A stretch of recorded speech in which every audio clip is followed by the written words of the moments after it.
পাহাড়টা ভালোবেসেছিলেন মেঘকে, আর মেঘ কিভাবে শুকনো খটখটে পাহাড়টাকে বানিয়ে তুলেছিলেন ২৬ বছরের ছোকরা। পূর্ণেন্দু পত্রী কবিতার লাইনগুলো পড়লেই যে কেউই বুঝবেন এখানে লুকিয়ে আছে ত্রিভুজ প্রেমের গল্প। ভিনিসিয়াস জুনিয়র রিয়াল মাদ্রিদের সমর্থক আর ব্রাজিলের ফুটবল প্রেমীদের গল্পটা তো এরকমই, ত্রিভুজ প্রেমের ব্যাচ।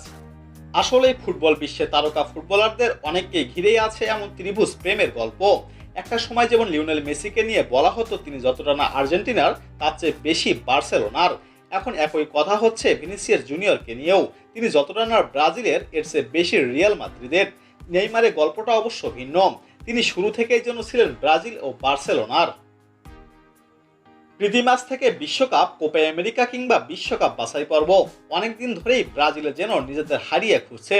খুব বেশি দিন আগের কথা নয়, ছন্দ হারানো ব্রাজিলকে আবার দাপুটে রূপে ফিরতে আসার দেখার অপেক্ষায় থাকা দলটির সমর্থকরা তাকিয়ে থাকতো নেইমারের দিকে। কিন্তু চোটের কারণে প্রায় ১০ মাস মাঠের বাইরে আছেন নেইমার জুনিয়র। এখন ব্রাজিলকে পূর্ণরূপে দেখতে সমর্থকরা তাকিয়ে থাকে রিয়াল মাদ্রিদ তারকা ভিনিসিয়াস জুনিয়রের দিকেই। কিন্তু ব্যস্ত এখানেই, রিয়াল মাদ্রিদের জার্সি আর ব্রাজিলের জার্সিতে ভিনিসিয়াস জুনিয়রের পারফরমেন্সে আকাশ পাতাল।